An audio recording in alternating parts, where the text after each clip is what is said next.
Good afternoon, all of you. Welcome back to the online sessions on AWP. So today we're going to discuss with the last unit, that is the types of wave propagations. So in the very beginning class, we discussed about various units. All 5 units we have discussed. In that, the last two slides have been given with the types of the wave propagations. So we discussed about these types of the wave propagations. There are three types of wave propagations that we have seen. One is going to be the line of sight propagation, ground wave propagation, sky wave propagation. And a special case which is going to be there in sky wave is going to be known as the duct type of the propagation we have seen. So in the case of line of sight propagation, the transmitting antenna and receiving antenna should see each other. Should see each other means what? The signal which is transmitted from the transmitting antenna should reach the receiving antenna without any obstacles in between, which is what known as the line of sight propagation. So basically, microwave signals are normally used to transmit signals with line of sight propagation. Say, for example, there is a satellite communication from the ground station. So ground station is going to transmit the microwave signals to the satellite. So it simply comes under the line of sight propagation. And also for radar applications, for a weather forecasting also, we transmit the microwave signals which are going to be of line of sight propagation, of course. So and these are all the various examples of the real time where we normally use the line of sight propagation. And especially in this mode of transmission, we normally use infrared or microwave signals to transmit the line of sight propagations. So this is what the basic picture of the earth where the line of sight propagation is normally going to take place. So here, how do we normally show this line of sight propagation? The earth is not going to be flat in nature. The earth is always going to be something curvilinear in nature. So therefore, the antennas are normally going to be placed like this. Say for example, if this receiving antenna is placed somewhere here, then what happens? This line of sight will be going like this totally. So where this antenna receiving antenna could not reach this particular signals, and hence we can say that this line of sight propagation is not meant to cover long distances or large distances. It is only meant to cover the small distances, not the large distances. And the frequency of operation for the line of sight is going to be more than 30 megahertz. So it's going to be in the range of the microwave range. Next propagation is going to be the ground wave propagation. See, the ground is going to have the crust and troughs like this. See, this is a road of the ground. So suddenly the road has come down, and once again it is the slope of the road is simply increasing here. Slope of the road is decreasing here. So that means here the wave, when the wave is getting transmitted, the wave is also going to simply follow the path of the ground, and it is simply going to get reflected here like this. If the wave is coming from here, it is going to get reflected from the ground surface. This is the surface of the ground. It is simply going to get reflected. Whereas if at all we wanted to communicate by using line of sight propagation called a direct wave propagation, we normally going to have this kind of a line of sight propagation where the reflected waves is not going, the reflection of the wave is not going to take place.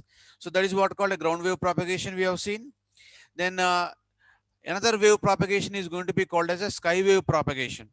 Now, what is the main purpose of going to this sky wave propagation? The main purpose of going to sky wave propagation is to cover the long distance for the transmission. See, in the previous slide, we have seen this receiving antenna. If the receiving antenna is placed somewhere here, it may allow to have a line of sight propagation. But if the receiving antenna is somewhere here at this point, which is going to come behind the surface of the earth, then these two antennas are not going to see each other. So since these two antennas are not going to see each other, we cannot have a communication between these two antennas. So in this long distance communications, we normally going to prefer the sky wave propagations. Basically at ionization layer, the signal is simply going to get refracted back to the ground station. So now it is normally going to get reflected back by taking so many hops. Now here it is coming to the receiving antenna in a single hop. This is a single hop type of the signal we normally going to have it here. Now you can see it here. You can see it here at a ionosphere layer. This is a region of ionosphere layer above the earth surface. The sky waves are simply going to get reflected back to the receiver, covering the large distance of large distance of transmissions. So ground wave propagation means what? The signal is normally going to travel along the or parallel to the surface of the ground. That is what called a ground wave propagation. It is normally going to cover the limited coverage. Why? Because the losses are really going to be very high as far as the ground wave propagations are really concerned. And the last one is going to be known as the duct kind of the propagation. So duct is nothing but simply going to be above the earth surface. You're going to have the warm air and the cool air. So as you go up above the surface, so you're normally going to find the situation in between the earth atmosphere, and the way which is going to get propagated in between these warm air and cool air is going to be known as a duct wave, and hence the propagation is going to be known as the duct wave propagations. So these are all the four varieties of propagations we have seen for the electromagnetic wave to be transmitted through the free space. Okay. So having it discussed about introduction to the wave propagations, we go somewhat little bit more concern into the various types of the wave propagations that we have. So basically, what is the definition of a wave propagation? We already know about a wave propagation because we are interested in transmitting the EM wave in the free space. So wave propagation is any of the ways in which an EM wave travels from transmitting antenna to the receiving antenna is known as a wave propagation. Or wave propagation speaks about the methods of propagating the EM wave from transmitting antenna to the receiving antenna is known as the wave propagation for us. Now, as we discussed, there are going to be three types of propagations. One is going to be the ground wave propagation, direct wave propagation, or line of sight propagation, or some people call it as a space wave propagation. So the meaning is going to be same whether in the exam he may give you as a line of sight, space wave, or direct wave. What he mean is the same thing for us. And next one is going to be the sky wave type of the propagation. So let us look into the ground wave propagation. So ground wave propagation, for example, this is the surface of the earth we have now here. For example sake, we have taken the ground surface going to be almost or flat here, but usually the earth surface is not going to be flat. It is going to be like this. It is going to have a curvilinear nature. Only for explanation sake, with respect to ground planes, we normally going to have. So this is the basically earth plane. So earth plane is not going to come something like a perfectly plane. You're going to have crust, you're going to have troughs. So many ups and downs will be there in the earth surface. Okay. So what happens is whenever an antenna is going to radiate, these waves are normally going to get transmitted along the surface of the earth like this. Now, while transmitting now, the waves are simply going to get reflected from the earth surface like this. All these waves are going to be called as simply ground waves. The waves which are traveling along the surface of the wave, the waves which are simply getting reflected from the ground surface are all going to come under the ground wave type of the propagations. And next one is going to be the direct propagation. In the case of direct propagation, what we will be having? Now, while discussing about this ground wave propagation, the waves are normally going to get transmitted along the ground waves. So therefore, they cannot be really transmitted to a longer distances. So these waves move along the surface of the earth because they are the ground waves. The most useful frequencies for ground wave propagation is only up to 3 megahertz. That is what one of the drawback here. Since the frequency is going to be of 3 megahertz, what about the bandwidth of signals that we can transmit? It is going to be very less. So it provides less bandwidth for signal transmissions. And definitely there are going to be so many problems with this particular ground wave propagations. So the features of this are something like it is going to have poor conductivity of soil, such as dry soil, sandy soil. So all this sand is normally going to have poor conductivity. So because of that, the signal is simply going to get attenuated a lot while it is getting propagated through the ground surface or earth surface. So therefore, it is simply going to reduce the range of the communication definitely. Moist soil, salt soil is high conductivity paths, which is normally going to increase the range of communication. So here, some of the soils are going to be moist soil, some of them are going to be with salt water soils, and they are normally going to increase the conductivity because they are going to be very good conductors of the electricity. So therefore, the waves are simply going to get transmitted for longer distances when they are going to get transmitted through the moist soil surfaces and salty water soil surfaces. So this is also called as a medium wave propagation. So this ground wave propagation can also be called as medium wave propagations.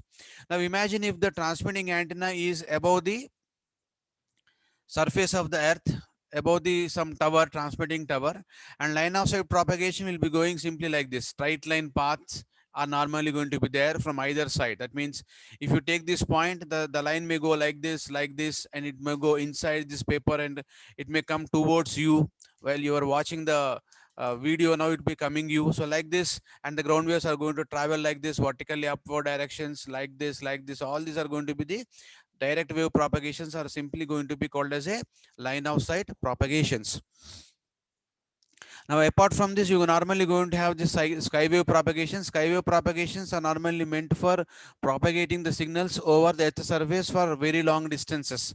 So sky waves are meant for very long distance communications. Okay. So this is what a pictorial representation of the wave propagations for the ground wave, direct wave, sky wave propagations. Let us look into some more in depth into the direct wave propagations or space wave propagations or line of sight propagations. So as we discussed previously, this is what the surface of the earth.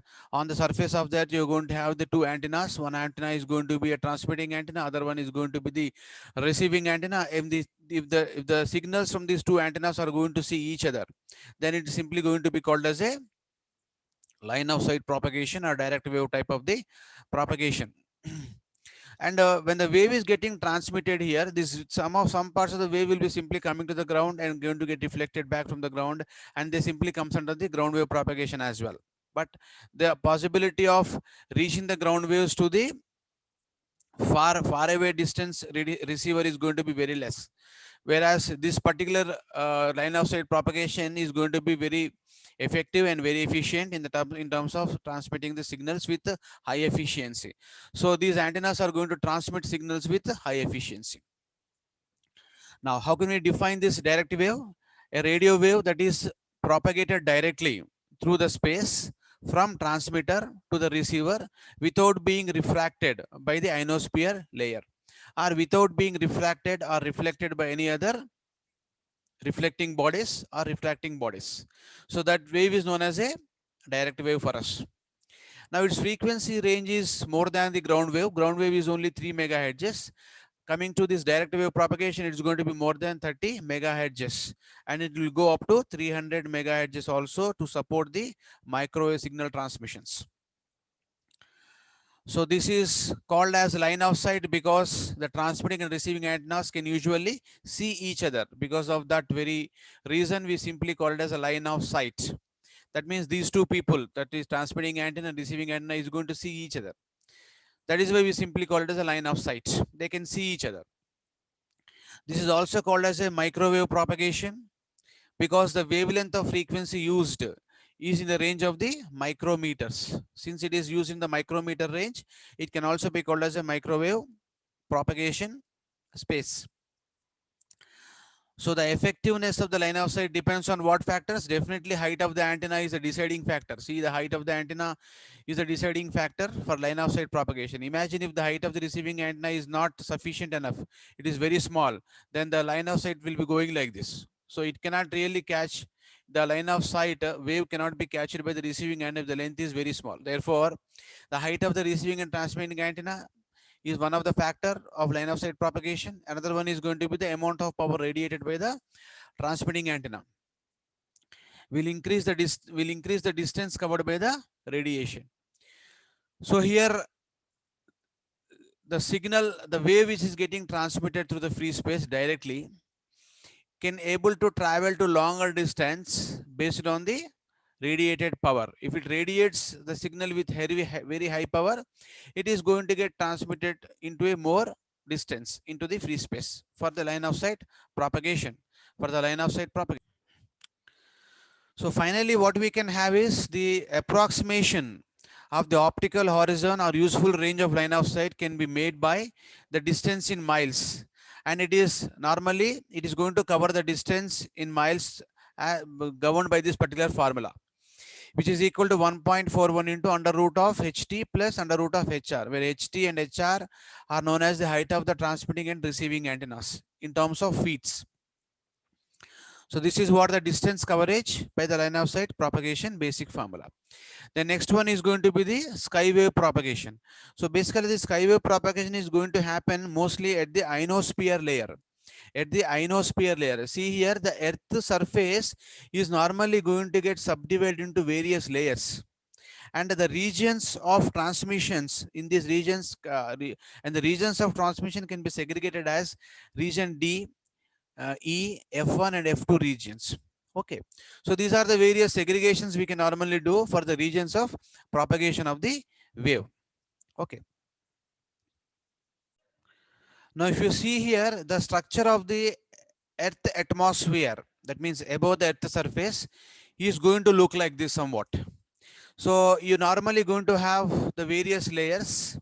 The first layer which we encounter is going to be the troposphere layer, which is going to cover a distance of 10 to 20 kilometers.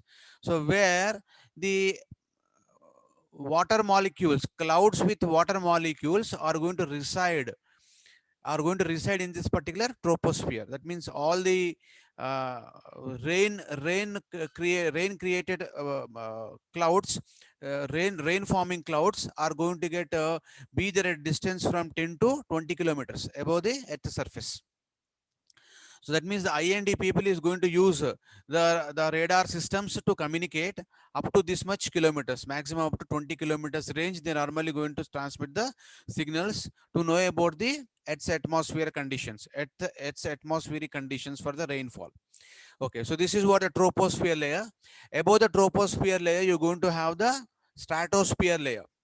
So the stratosphere layer is going to range between 50 to 90 kilometers above 50 to 90 kilometers above the troposphere. Then after this you're going to have E layer. So all this E layer, F1 layer, F2 layer comes under the ionosphere type of the layer. So most of the skywave propagations are going to take place in this ionosphere layer. So that is why we have to understand about the various layers which are there above the earth surface. So in the exam also you have to write this various layers of the earth atmosphere. Okay, so please remember these ranges and write the ranges in the examination, and please remember the troposphere, troposphere and ionosphere layers. Three basic layers we're going to have. Under ionosphere you're going to have E layer, F1 layer and F2 layer. So next F1 layer is going to range between 140 to 250 kilometers above this E layer, and F2 layer is going to cover between 250 to 400 kilometers. So this is the range of frequencies that we normally going to have, right? So ionosphere is going to range between 50 to 400 kilometers. See, sorry, this is going to be the above the earth surface. Above the earth surface, we go up to 400 kilometers. When you go above the earth surface 400 kilometers, it is going to be known as the F2 layer, which is going to be there here. So these are all the various layers above the earth surface, known as the troposphere layer, stratosphere layer, ionosphere layer. Okay, so these are the various layers which we normally. Now here, most of the propagation of sky waves are going to happen at the ionosphere layer. So therefore, we are simply discussing on this particular ionosphere layer. So here ionosphere is going to be the layer of the Earth's atmosphere which contains a high concentration of ions and free electrons.